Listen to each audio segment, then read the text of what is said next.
This morning, guys, I got a notification on my phone saying that my Instagram account was flagged and that I could not monetize it. And I was like, what?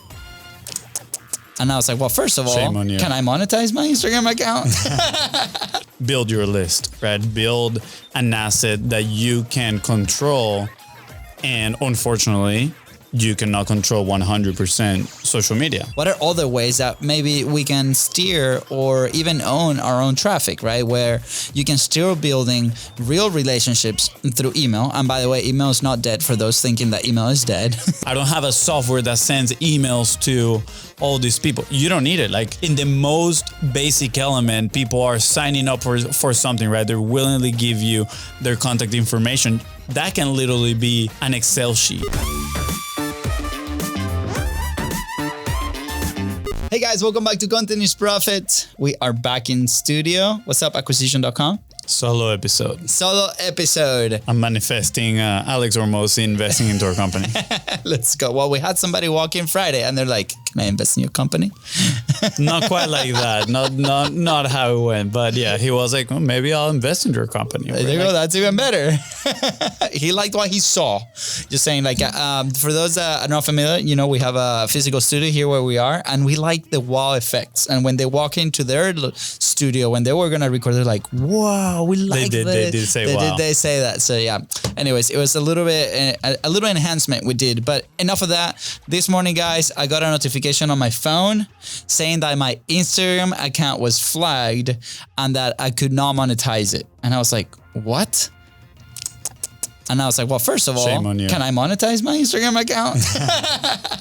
Second of all, I was like, wait, what did I post that that caused this flag, right? And I went back and, you know, as you might know, Venezuela might not be in the best political situation right now. So we've been, you know, sharing a little bit of the information of things that are happening there, which surprisingly enough, that was not the flag. And I was like, wow, that's really interesting. And it was last night, I was just going through my feed and I found a video that I found hilarious. I found a video of these reports of allegedly AI altered pictures for Kamala Harris. And again, not siding with any political thing in the topic of content is profit, but we just want to bring this because it's obviously hot and spicy for a lot of people that want to put their thoughts on social media, right? Want to express themselves, whether you're on one side or the other. And I was just resharing in my story this video because I thought it was a good analysis of that specific picture that showed a crowd, but then on the airplane, there was no crowd on the reflection of the airplane, right? And I was like, well, this is pretty interesting. And I just thought it was funny and I shared it as a funny thing. Yep. And then hence, I get a notification and you can see the pictures here of my account has been fact-checked by independent fact-checkers. And I was like, wow, what a great way for Meta to clean their hands and say that it's not them that are banning your account and maybe save a lot of money. That's immediately the first thought that came. It's probably a process, somebody that reported you or whatever, and then, yeah. Yeah, which by the way, we found, we're going to link it right below to the article that says, you know, that whatever, that fact checked that. But again, if you read books like Trust Me, I'm Lying, you can find that probably everything on the internet can be fake. So we don't know what to trust. But anyways, apart from that.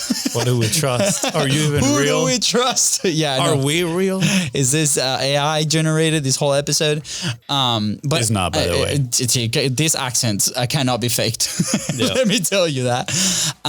But I guess, you know, I started thinking like, okay, how does this affect, you know, business people or, you know, the audience that listens to Content is Profit? And a lot of the people that come to either the studio or have conversations with us, they're always like when they start to create content, there's always a level of being careful with the message and the things that they say, right? And we've seen on social that a lot of the polarizing messages, right, might grab a little bit more traction, right? Polarizing topics might grab a little bit more traction, also depending on like what platform you're in, you know, what point of view you're sharing, right? For example, what just happened in Venezuela, a lot of, you know, wrongdoing is happening in the country. A lot of people are sharing that, and the entire country banned X right? Because, Maduro, the dictator, almost like blocked Elon Musk, and Elon Musk being the owner of X, he unlocked himself and continued to talk on Maduro's account or whatever. And anyways, the country completely banned this platform, right? So this can happen anytime, and it can happen to every business. And, unfortunately, if something like this happen and you depend on social media content organically or whatever it is, it might be, the difference between staying on business or going out of business, right? So immediately we started thinking, okay, well, this clearly was a very little episode, but there's a big lesson, right? And you summarize it in like a sentence, right? When we started discussing this episode, don't build your home on rented land. So what are your thoughts on it, Fonzie? Because like you obviously deal with messaging and a lot of the projects that we work with, right? With our partners. Yeah, true. Oh, I'm just laughing. I mean, this is a concept that has been going around at least, from way before we entered the industry, right? But it's one of the first things you learn when you join the direct response marketing world, which is build your list, right? Build an asset that you can control. And unfortunately, you cannot control 100% social media, right?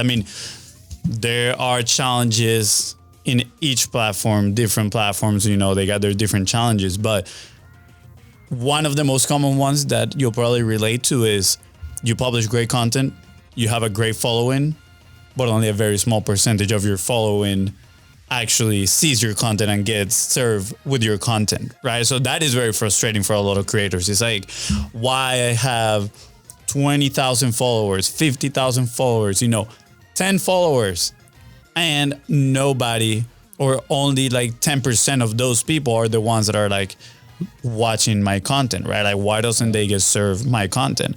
And at the end of the day, it's because, obviously social media is a product itself, right? They're trying to make money as well, and they got to find different ways to monetize the platform.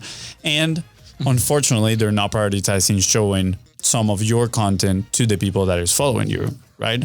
Rather, they might show, again, something that has more value for them, meaning advertisers, right? They're paying money for this platform. They're going to show you those posts, or they're going to show you things that they know they're going to keep you in the platform consuming, because you are the product at the end of the day, right? For these people. But, the idea of, building your home on rented land is this, that the problem is if you create something of significance and then your whole business is just based on that, meaning let's say all your revenue is attached to Instagram. If something like what happened to you, right, where they flag you or they demonetize you, you lose your revenue overnight, and you don't want to be in that position. So what you want to do is you want to build your own list. You want your asset that you can control, right? Meaning people are going off platform and signing up to email newsletter, etc. It doesn't have to be a newsletter, right? There's many ways you can do this, but pretty much they give you willingly their contact information, and then you have that store in a place where you can use it regardless, right? Because they agreed for you to communicate with them. So if they're giving you their information, you can use an email autoresponder, right? You can start sending newsletters, emails weekly, etc. You can start promoting off channels of these social medias. And that is the value of it, right? You can build relationships at the end of the day. And let's say, you're like, oh, but I don't have a software that sends emails to all these people. You don't need it. Like, in the most basic element, people are signing up for something, right? They willingly give you their contact information. That can literally be an Excel sheet that you have all this information, name, email, phone number, and you use that. You can literally send a personal email one by one, right? Again, you don't need all this software. These tools have been created to facilitate marketing efforts. So if you have, active campaign, go high level, whatever it is, awesome. You can leverage that asset to email multiple people at the same time, and you're saving your time of going one by one. But if you don't have any of these tools at the most basic level, now you have access to the people that are agreeing to communication with you off platform. Yeah. I think something that came to mind, apart from like the tactical of like, okay, collecting the email, which obviously very, very important, right? I think that's top of the list. But many different ways of doing it too. Absolutely. You know, most people, because they might not have the technical ability to go and maybe sign up for these platforms or learn a little bit, or maybe they don't have the resources to go hire somebody to do it for them, right? They take advantage of these platforms like Instagram, Patreon, like TikTok, that you can actually monetize inside of the platform. But that's where the journey of monetization ends for a lot of people. So we want to encourage you, okay, what are other ways that maybe we can steer or even own our own traffic, right? Where you can still building real relationships through email. And by the way, email is not dead for those thinking that email is dead. It's like, I think, number one on selling online, right? And the people that join that means that they're closer to you, that they want to hear more about you, that they want to find out more of what you offer, of your message, right? So I think that's a very positive thing. And I think it's also a really good indicator to, like, if you have it out there and you promote it every single time and people are not signing up, that's a really good indicator to see, okay, well, maybe what I'm saying or the thing that I'm delivering might not be valuable for that person, right? And then we can adapt and we can shift. Now, the other thing that I wanna share is, like, we want to motivate people to be passionate, obviously, of their message without harming anybody. And of course, there are guidelines, and of course, there's certain levels of things that you can and you cannot share online. But when you start seeing excessive flagging or excessive, stoppage at your message, and you never know what these algorithms might pick here and there. For example, if we decide to put a political thumbnail for this episode, right? Or we frame it in a way where we want to, I'm doing quotations here, we might want to attract attention by talking about that topic that is relevant today. The whole video or podcast or micro content might be flagged because it's under the eye of a political angle, right? But if we shift it and we're like, okay, this is a lesson for the content community, for the creators, for the entrepreneurs based on this thing, the angle now slightly changes, and now, you might not get flagged. So again, like, make sure that you go over the guidelines of every platform that you put in content out there, because often, sometimes we're not following the rules. And, to be fair, maybe that's what happened in there. Maybe it was the angle on the thing. What really, I guess, pissed me off was it was not my own original content, right? So that was the thing. Why is that other account not flagged, or why is that content? Maybe it is flagged. Maybe being flagged doesn't really stop you from posting. Absolutely. So it got me thinking, right? And I'm like, okay, well, that's really interesting. Now I know, where that limit is. And, some people might be like, okay, I might want to push the buttons a little bit more. And we also know of platforms like, for example, like Kill Tony, that they're like, in the comedy world, right? They're like the institutions, right? That now platforms like Netflix, because they became so big, because they were so genuine with their message on how they want to do things, now bigger platforms are chasing them, right? So you're like, okay, now the game flips. So in the meantime, it's like, okay, what is the platform that you can own? Where is it? How can you start directing people that resonate with your message to your own thing? But also, that's why I'm such a big fan of multiple platforms, because you can test the same message in multiple platforms and see what happened. Recently with Operation Truth, a show that runs here out of the studio, we gain access to their accounts, and there's certain platforms that they got massive reach versus others. Same content. Mm-hmm. But one has millions of views, the other one has probably a few thousand views, right? Same piece of content. So why? I think there's also differences in the platforms. Absolutely. Too. Like, obviously, the people that hang out mostly on Facebook are going to be different than the people that hang out on TikTok, right? Like, they have different tendencies. Absolutely. They're in the platform for different reasons. And that's my point of, like, why. Me personally, I'm a big fan of, okay, if we have the time and capacity and maybe the team to test different platforms to see, where your safety net is, because you can be like, you can see where it goes, versus if you put like 100% of the resources, right, and you might say one thing that the platform doesn't like, then it's game over for you and we have to restart again, for example, right? Mm-hmm. And most people won't recover for that, because it takes a lot of effort refining your message. It takes a lot of effort to put it out there, as we all know. So again, can we figure out a system, right, where you can do that? And I think, to each, obviously, everybody's going to have their own case studies and how they do things, but we highly recommend that. The other thing, go ahead, sorry. No. I was just saying, yeah. Yeah. Awesome. Yeah, buddy. Going off of that, your safety net of content, but also that's why I think podcasting is such a powerful vehicle, man, because that RSS feed you own, right? And it's almost like so prehistoric the way that the audio podcast works, that is beautiful because it's very unfiltered, right? And you actually can move that RSS feed you own, that you can move it to different platforms. The platforms don't,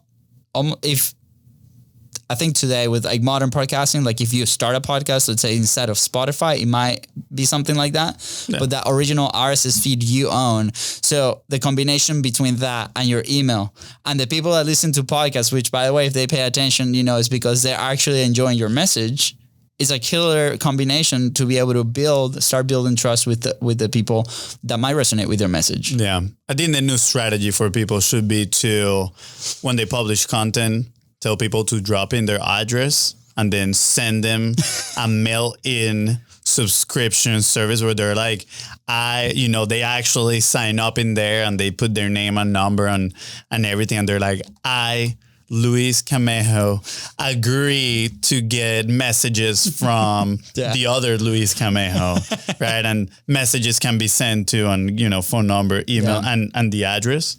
And then you have you collect like a physical ballot, right? And you have it in your house in a divider. You have your one of those big filers, and you put it on there, and you save it for life. I think that should be the way to do it. That should be the way, yeah. Bulletproof. I can't tell you for real. Not fireproof, but maybe bulletproof. Yeah. Yeah. Keyword warrior proof. Yeah. Being flagged proof, all that stuff. Being flagged proof. That's hilarious. But, obviously, navigating today's, marketing environment. And if you're a small business, right, maybe most of your revenue comes from interactions like this, right? There's a lot of people that are building the businesses in the back of social media, right? And no wonder a lot of people are so scared to, maybe voice their opinions outside of the business, right? If that's what you feel. And sometimes, that's necessary to be able to maybe, do right in the world. And we never know. So anyways, I think food for thought, this episode, short and sweet. We want you to consider, right? If you don't have an email list, how can you start collecting those emails, right? If you are in just one platform, how can you start building a system that allows you to test messages in different platforms? If you have any questions around this, obviously, we're here to help and assist. So you can send us a message in social media at BIZBROS. You can also send us an email. You can do LUISDA, LUISDA at BIZBROS.co. I'm happy to answer any questions you might have. No, we're just gonna start getting cold pitched on our emails. That's fine. My answer is always the same. If you want to, be a guest on the show, or if you want us to come to your show, go to Pod. Well, I was saying cold pitch that people are trying to sell stuff. Well, that too. But, mostly we get pitches to people be on the show, which we're referral based. And, I'm sure if you're listening, if you want to be on here, send me an email and we can figure something out. But I will encourage people to go to podmatch.com and go sign up there. It's only $5 and you can connect with incredible creators. Oh, yeah. And shout out to Alex, the founder. Amazing. Anyways, anything else, Fonzie, before we head out for this episode?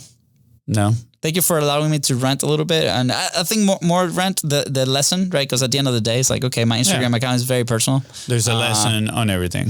Yeah, there's a lesson on everything. And so how can we start thinking of ways that, you can move the people that are paying attention to you on social into your own ecosystem and start communicating with them there? Cool. They're cool with you? Are awesome. you cool? Yeah. Are you cool? Yeah. I'm cool. Are you chilled out now? Guys, with that said, thank you so much for tuning to the Contents Profit Podcast. Go ahead and follow the show in your favorite podcasting platform and on social media. That's right. And if today's episode helped you move one step closer towards your goal, please don't forget to share this episode and don't forget to leave a 5-star review. See ya. Bye, guys.